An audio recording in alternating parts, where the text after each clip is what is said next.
Fala pessoal, tudo bem com vocês? No vídeo de hoje vamos falar sobre a geografia da população.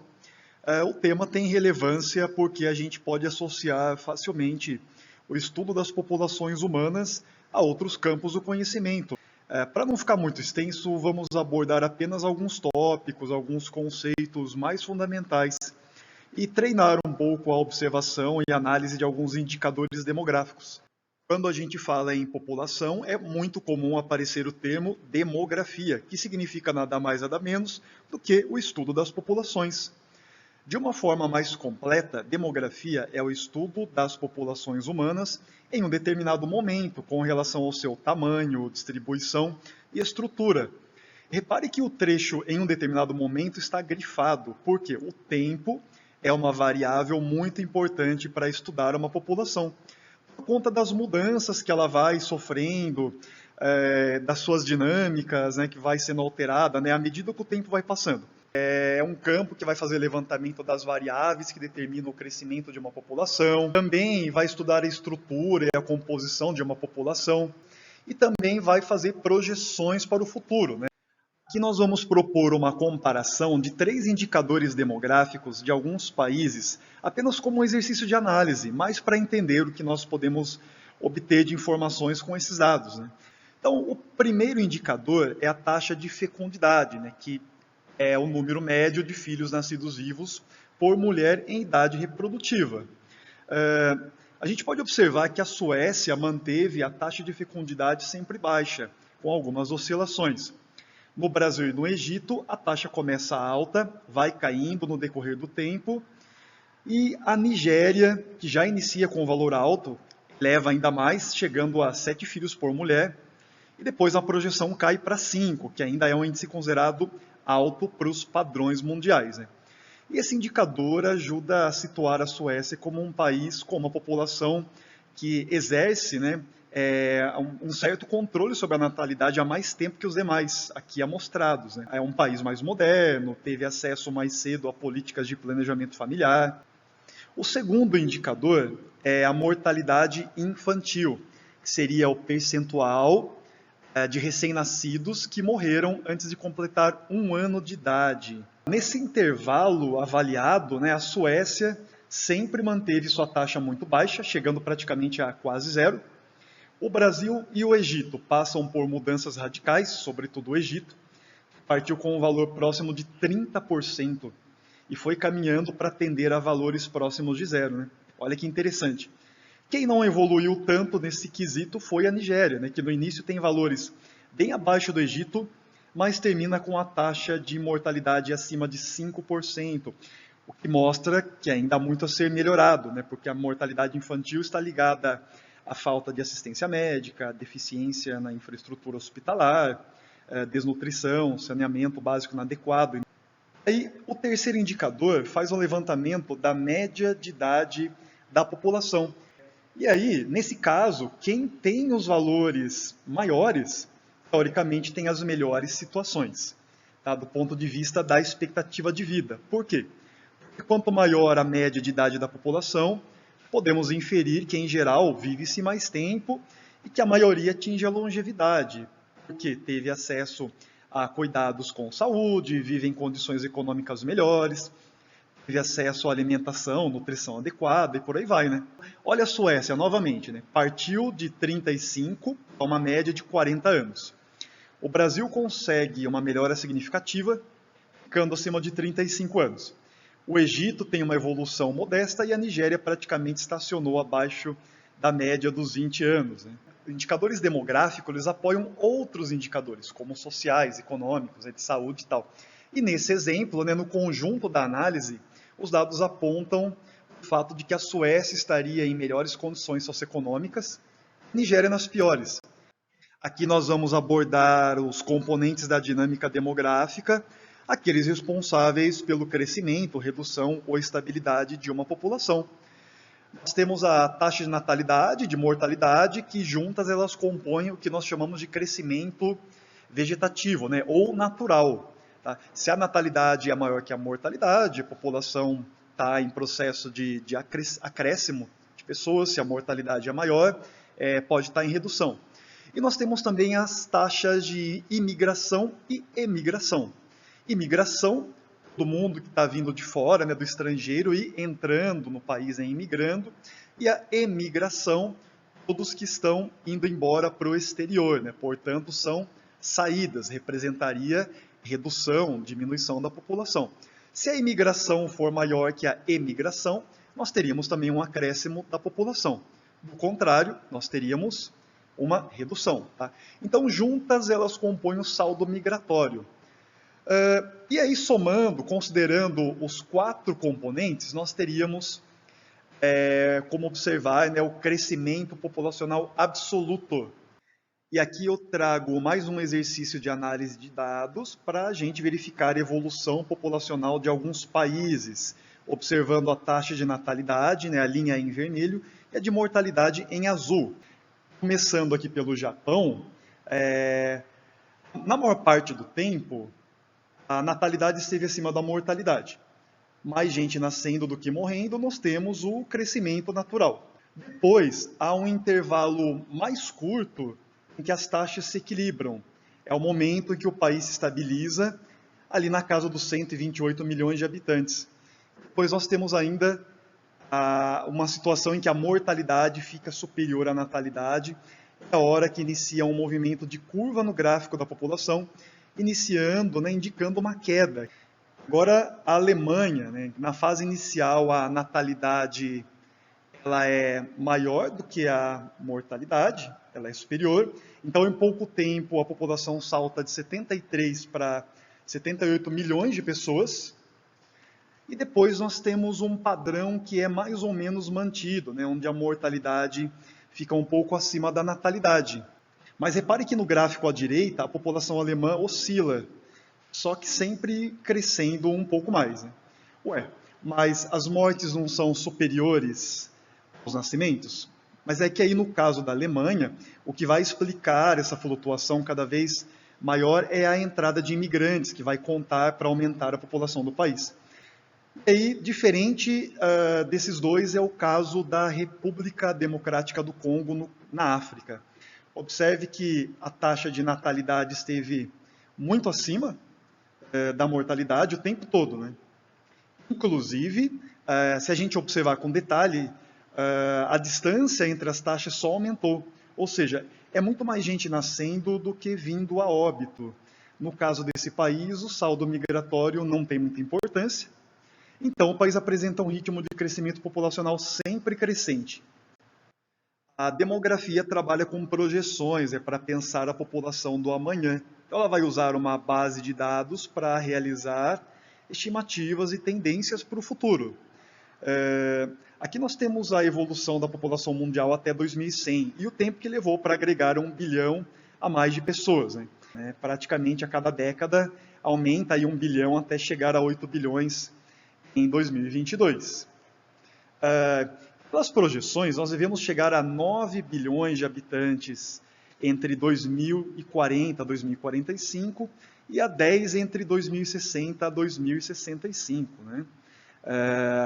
Até chegarmos ali a aproximadamente 11 bilhões em 2100, no momento em que caminharíamos para um ponto de inflexão, que seria uma provável mudança na curvatura da linha do gráfico para iniciar redução gradativa da população mundial. Em várias regiões do planeta já temos informações necessárias para perceber uma mudança de padrão. É o que nós vamos ver agora nessa outra projeção da população, só que agora ela está dividida por região. A África subsaariana deve caminhar para se tornar a mais populosa. As regiões da Ásia, como o Centro-Sul, onde nós temos a Índia, o Paquistão, o Bangladesh, áreas muito populosas. Né? E também o leste e sudeste asiático, onde nós temos China, Japão, Indonésia, com áreas muito povoadas, começariam a declinar. Europa e América do Norte tenderiam à estabilidade. Norte da África, Oriente Médio, né, que são regiões de domínio dos povos árabes, cresceriam muito pouco. América Latina e Caribe teriam um leve declínio. Quanto maior a distância no tempo, mais difícil vai ficando para fazer uma previsão mais acertada. Então, essas faixas mostram a provável margem de crescimento da população para mais ou para menos, né? Então, é uma variação que a população pode sofrer devido a mudanças que nem sempre podem ser controladas ou consideradas pelas dinâmicas do momento, né? Estudar população tem muito a ver com analisar como ela está distribuída, né? Então, nós temos um mapa representando o número de habitantes por quilômetro quadrado, e a gente observa regiões muito povoadas, outras nem tanto, e outras pouquíssimo povoadas. Nesse slide, nós vamos verificar os fatores naturais que ajudam a entender essas diferenças. Nós temos o que nós chamamos de ecúmenos, que são áreas atrativas para a ocupação, de fácil ocupação. Geralmente elas têm um clima ameno, um relevo plano, né, de fácil ocupação, né, disposição de recursos hídricos, solo fértil. Temos também fatores humanos que são atrativos, né, como economia desenvolvida, diversificada, acessibilidade, boa infraestrutura urbana. Se nós temos os ecúmenos, nós temos também os anecúmenos, que seriam regiões inóspitas à habitação humana. Elas desfavorecem, porque elas possuem desertos, áreas montanhosas, florestas densas, altas latitudes, né, que nos levam a temperaturas extremamente baixas. Esses seriam os anecúmenos. Nem todos os lugares, né, regiões são de fácil ocupação. Então, exemplos pode ser as regiões geograficamente ali acidentadas, né, como as cadeias do Himalaia, como nós temos aqui no nosso número 1. Ou então no nosso número 2, que seriam áreas densamente cobertas por florestas, né, como no caso da Amazônia, ou regiões desérticas como o Saara, ou parte central da Austrália, né, que seria ali o nosso número 3, ou ainda, aqui no nosso número 4, as regiões glaciais, polares, de frio extremo, né, insuportável para a grande maioria das pessoas, como nós teríamos aqui no norte do Canadá ou na Sibéria, no território russo. Não só fatores naturais explicam a distribuição da população, mas também fatores humanos sociais. Vejam, por exemplo, os fatores históricos, né, que estão ligados a povos antigos que possuem raízes culturais de longo tempo e tendem a concentrar mais população. Observem os mapas 1 e 2.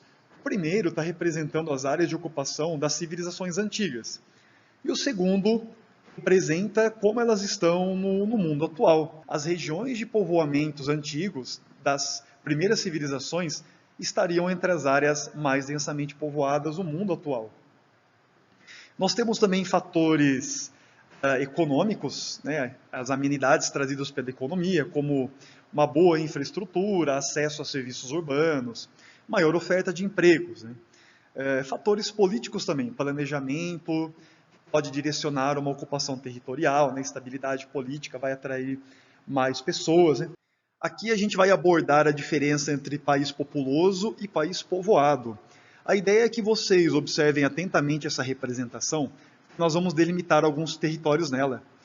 É um mapa parecido com o anterior, segue a mesma lógica, tá? Quanto mais escuro o tom da cor, maior a concentração de pessoas. Quanto mais claro for a cor, menor será a presença da população. Exemplo de países populosos, países com uma grande população absoluta, China, Estados Unidos e Brasil. Tá? Países povoados têm uma grande população relativa, relacionada ao tamanho do território. Então a gente vai dizer que a população relativa é o total de habitantes por quilômetro quadrado. Então, exemplos de países povoados são Coreia do Sul, Holanda e também Israel. Aí nós temos países que ele é ao mesmo tempo populoso e povoado, que é o caso da Índia e do Japão, cujos territórios vamos delimitar aqui também em vermelho. Temos países considerados despovoados, né, que tem uma baixa população relativa, poucas pessoas, né, por quilômetro quadrado, como é o caso do Canadá, da Austrália e também da Rússia. E nós temos ainda um conceito de superpopulação, que vai trabalhar a ideia de países cuja população estaria em desequilíbrio com a disposição de recursos. Que seria então o caso do Paquistão, da Nigéria, do Congo e também do Haiti, cujos territórios foram delimitados aqui em amarelo.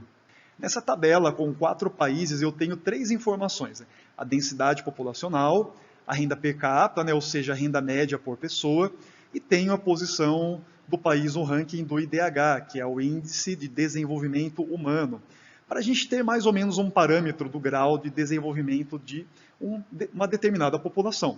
Então, tem uma questão aqui dizendo a gente demais na Holanda comparado à Gana, há excesso de população em Singapura se confrontarmos com a realidade em Bangladesh? Quem enfrenta maiores dificuldades?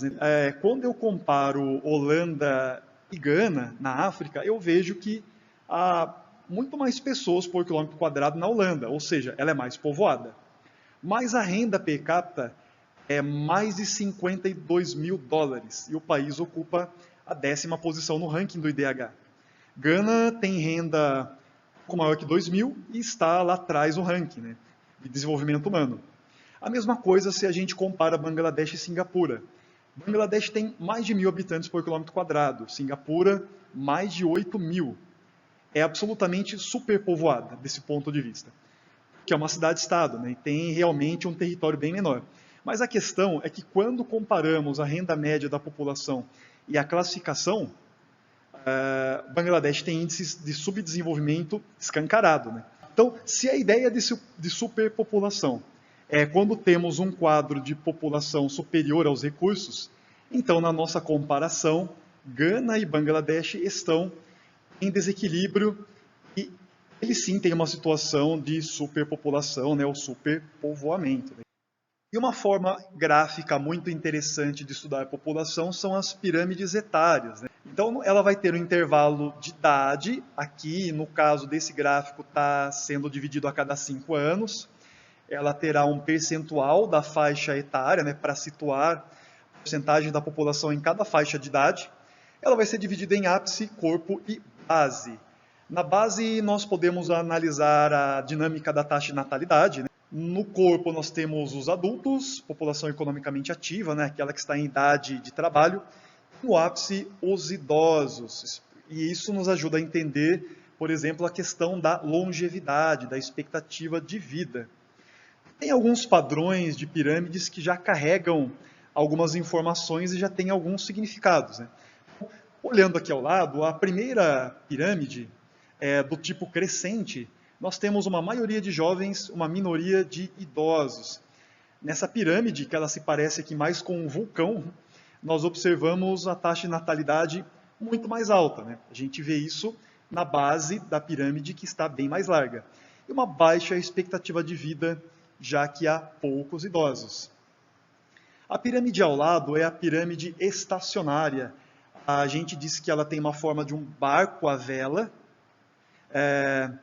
Ela tem uma transição mais suave, né, dos jovens para os adultos e desses para os idosos.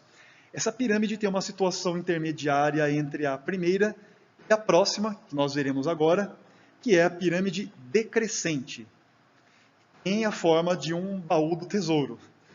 Nessa terceira pirâmide, a gente percebe uma base mais estreita, que aponta para uma queda, né, uma redução na taxa de natalidade, e um topo mais largo, indicando maior expectativa de vida. Essa combinação forma uma população com menos jovens e tendendo a mais idosos. E nós temos ainda ao lado a pirâmide rejuvenescente, né, que tem a forma de um naipe de espadas, né, das cartas de baralho. Nela nós temos a retomada da taxa de natalidade e a expectativa de vida permanece alta, né, seguindo uma situação já retratada na pirâmide anterior. É uma tendência que os modelos, os padrões de pirâmides reflitam a estrutura etária da maioria dos países, dependendo do estágio econômico e demográfico em que esse país se encontra. Mas nem toda a realidade pode ser enquadrada nesses modelos, tá? Deem uma olhada aqui ao lado, vejam que tem países que sofrem interferência de alguma variável, né? E que isso reflete na estrutura da população, de um jeito bem diferentão, assim, né? Então, só para citar alguns exemplos, a gente tem o caso dos Emirados Árabes Unidos, né, que tem uma população masculina ali a partir da faixa dos 25, 29 anos ali, é muito maior que a população feminina. Isso como resultado de uma migração em massa de homens no mercado de trabalho, né? Principalmente ali no setor de construção civil, que absorve muita mão de obra masculina. Ainda tem o caso da Ucrânia, né, que estando já há anos ali em guerra com a Rússia, está apresentando ali uma lacuna em algumas faixas etárias por causa de saída de pessoas, né, para se refugiar em outros países, enfim. Né. Para resumir as principais ideias sobre as pirâmides etárias, nós temos aqui então que, em geral, a forma da estrutura etária dos países ela vai ser associada ao grau de desenvolvimento. A minha pirâmide com a letra A é um país subdesenvolvido, com a letra B e C um país em desenvolvimento ou até desenvolvido, a letra D já é uma pirâmide de um país mais desenvolvido. Também, transformações das pirâmides etárias no decorrer do tempo revelam a sua tendência demográfica. Notem aqui no número 2, né, na pirâmide com a letra A, o crescimento populacional ele é acelerado, porque a taxa de natalidade é muito alta, a gente observa isso pela base da pirâmide que é muito larga. Na letra B, o crescimento já se torna lento. Na letra C, ele se torna praticamente estável. Na letra D, a população entra em queda, em declínio. A gente analisa na base da pirâmide, muito estreita, portanto, a natalidade extremamente baixa, né? População em queda. E a estrutura etária e sexual terá reflexos importantes na economia e na sociedade de um país. E as pirâmides podem revelar isso, tá? Então, aqui no nosso número 3, por exemplo, o país com a letra A vai precisar investir em mais escolas, mais creches, mais hospitais, maternidades. Por quê? Porque ele tem uma população de crianças e adolescentes muito alta. Nos países com a letra B e C, eles teriam aqui, no corpo da pirâmide, em azul escuro, maior percentual da população economicamente ativa, né, que nós chamamos de PEA. Então, seria interessante para esse país criar políticas voltadas para aproveitar melhor essa força de trabalho. Na letra D, nós já temos uma população já envelhecida em boa parte, ela vai se preocupar com programas para a saúde e para o bem-estar dos idosos. Né? Nós temos uma questão referente ao gráfico que nós vimos no decorrer do vídeo, né, que é o da população por regiões do mundo, fazendo também estimativas, projeções até 2100. Tem a pergunta letra A, né, que está dizendo lá, quais os motivos do crescimento populacional até 2000 e quais explicam a queda em algumas regiões até 2100. Portanto, essa questão tem duas partes. Né? Então, a primeira parte, com relação ao crescimento até o ano 2000, a gente pode mencionar melhorias na saúde, na medicina, né, os avanços na medicina, também melhorias na economia, na tecnologia, expansão da infraestrutura urbana, né, que traz uma melhoria na qualidade de vida, também melhorias sanitárias, né, no saneamento básico. E com relação à queda, as políticas de planejamento familiar, a entrada da mulher no mercado de trabalho, né, a maioria das mulheres hoje no mercado de trabalho, uso de contraceptivos, mudanças culturais na sociedade, né, boa parte das sociedades que se modernizam tendem a reduzir o número de filhos ou sequer tem filhos. A letra B, perguntando, né, a projeção aponta para mudanças de posição entre as regiões mais populosas do mundo. E aí, quais os motivos? Uma possível resposta, então, seria essa. Né? As duas regiões asiáticas mais populosas até 2050 né, estarão em avançada transição demográfica, com populações mais envelhecidas e uma queda acentuada na natalidade. Isso ajuda a explicar a queda dessas populações, enquanto que a África subsaariana ainda manterá uma alta taxa de natalidade. Isso ainda resultaria em crescimento populacional. Essa é uma questão de múltipla escolha, bem interessante, né, porque pede para relacionarmos o mapa e as informações na tabela. Tem números de 1 a 8 em vermelho, né, tanto no mapa quanto na tabela. Na tabela nós temos duas colunas, né, mostrando a população absoluta desses países e a população relativa. A alternativa A está dizendo lá, o território número 6 tem a maior densidade demográfica entre os representados, né? Densidade demográfica está na coluna população absoluta ou população relativa? Está na população relativa, né? Vai medir o número de habitantes por quilômetro quadrado. Essa alternativa está errada, né? Não tem como ser ela, por quê? Porque o território 3 ele é mais densamente povoado que o território número 6, então não pode ser ela. A letra B está dizendo lá, 2, 5 e 8 são territórios menos populosos e menos povoados. Olhando aqui, né, o número 2 está ok, o número 5 ok, mas o número 8 é bem povoado, né, e aí a gente observa que é um território minúsculo. Então, qualquer ali, né, 8, 9, 10 milhões de habitantes vai apontar para um alto povoamento. Então não pode ser ela. Alternativa C. Está dizendo lá, né? Por estar entre os mais extensos, o território 3 reúne as condições para ser mais populoso, mais povoado, né? Isso não tem relação com o fato do território estar entre os maiores, né? Não tem essa relação.